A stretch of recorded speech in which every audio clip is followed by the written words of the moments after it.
बच्चों, आज हम बात करेंगे प्रशासनिक पत्राचार के संबंध में। प्रशासनिक, जैसा कि शब्द से ही पता चलता है कि प्रशासन के कार्यों में जिस तरह के पत्र लिखे जाते हैं उसे प्रशासनिक कहते हैं। आपने विद्यालयों में पढ़ा होगा, जब आप हिंदी व्याकरण पढ़ रहे थे, कि औपचारिक पत्र होते हैं, अनौपचारिक पत्र होते हैं। अनौपचारिक पत्र हम अपने दोस्तों को, मित्रों को, रिश्तेदार को लिखते हैं, जबकि औपचारिक पत्र क्या होता है, हम विभाग या कार्यालय या ऑफिस में कुछ कहना चाहते हैं अपने प्रधानाचार्य को, अपने प्रबंधन को, तो हम उस तरह के पत्र का प्रयोग करते हैं।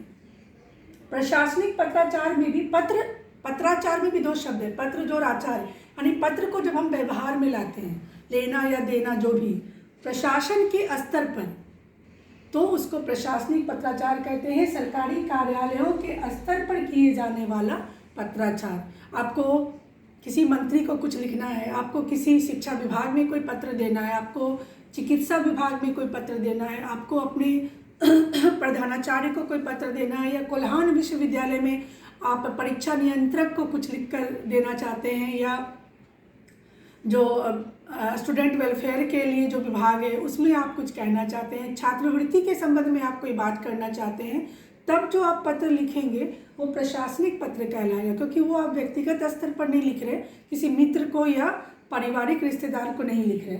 ये दो प्रकार के होते हैं, अर्ध सरकारी और सरकारी। जब आप लिखते हो किसी सरकारी विभाग को तो वो अर्ध सरकारी है, क्योंकि वो व्यक्तिगत स्तर पर जा रहा है वो पत्र। लेकिन जब दो विभाग के बीच में पत्राचार होता है, यानी वित्त विभाग चिकित्सा विभाग को लिखता है, या चिकित्सा विभाग शिक्षा विभाग को लिखता है, या शिक्षा विभाग कृषि विभाग को लिखता है, कोई इस तरह के कार्यालयों और दफ्तरों के बीच जो पत्र घूमते हैं, दिए जाते हैं, लिए जाते हैं, रिमार्क के द्वारा, कोई टिप्पणी के द्वारा, मैंने टिप्पणी पढ़ाया था पिछली बार आपको, तो इस तरह के पत्र में ही टिप्पणी लिखा जाता है, तो वो कहलाता है सरकारी, जिसमें कि दो सरकारी विभाग के बीच या दो सरकारी व्यक्ति के बीच कोई पत्र का आदान प्रदान हो। प्रशासनिक पत्राचार अभी जो हमारे यहाँ देश में प्रयोग में लाए जा रहे हैं उसमें कुछ समस्याएं देखी जा रही हैं, जिसमें कि पहली समस्या है वर्तनी संबंधी समस्या। अक्सर आप देखेंगे कि हिंदी का जो शुद्ध रूप है वो कार्यालय के पत्राचार में अभी तक व्यवहार में नहीं लाया जाता है, और वर्तनी संबंधी अशुद्धियाँ पाई जाती हैं। जैसे राज और राज, ये दो अलग अलग शब्द हैं। तो राज में ज में नुक्ता लगता है, तो नुक्ता का प्रयोग कहीं कहीं नहीं रहता है, तो कहीं ना कहीं शब्द अशुद्ध रहते हैं। दूसरी बात है लिपि की अस्पष्टता। लिपि क्या लिखी गई है, कहीं अंग्रेजी में लिख देते हैं, कहीं अंग्रेजी शब्द को हिंदी में लिख देते हैं, जैसे कि आप लोग SMS वगैरह करते हैं तो कहीं हिंदी को अस्पष्ट लिखते हैं, तो यानी कि शब्दों में शुद्धता नहीं होती है।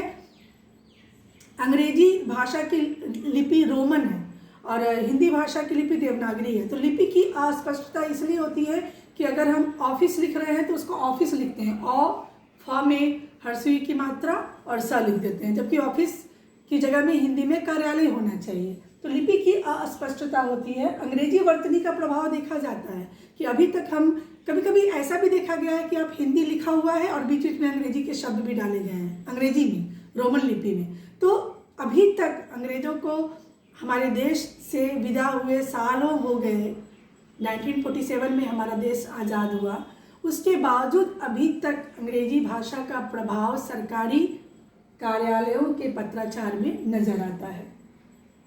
उसके बाद क्या है कि मूलतः अशुद्ध होकर भी शुद्ध माने जाने वाले शब्द, इसमें उदाहरण है उपर्युक्त। उपर्युक्त सही शब्द है, जबकि उपर्युक्त की जगह कहीं कहीं लोग उपरोक्त भी लिख देते हैं और लोग उसको सही ही मानते हैं, जबकि अगर आप संस्कृत में देखें और शुद्धता के कसौटी पर कसे तो उपर्युक्त शब्द ज़्यादा सही है।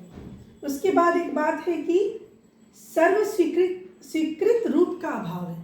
सर्व स्वीकृत मतलब जो सबों के द्वारा स्वीकार किया जाए, तो अभी तक हमारे भाषा विज्ञान, भाषा के जो वैज्ञानिक हैं, जो भाषा पर क्या काम करते हैं, जो हिंदी भाषा पे काम करते हैं, जो प्रशासनिक पत्राचार और प्रशासनिक पत्राचार में व्यवहार किए जाने वाले भाषाओं पे जो लोग अध्ययन कर रहे हैं, शोध कर रहे हैं, उन्होंने अभी तक एक ऐसी भाषा को सामने नहीं वो लोग ले के आ पाए हैं जो सर्व स्वीकृत हो, जो सबों के द्वारा स्वीकार किया जाए।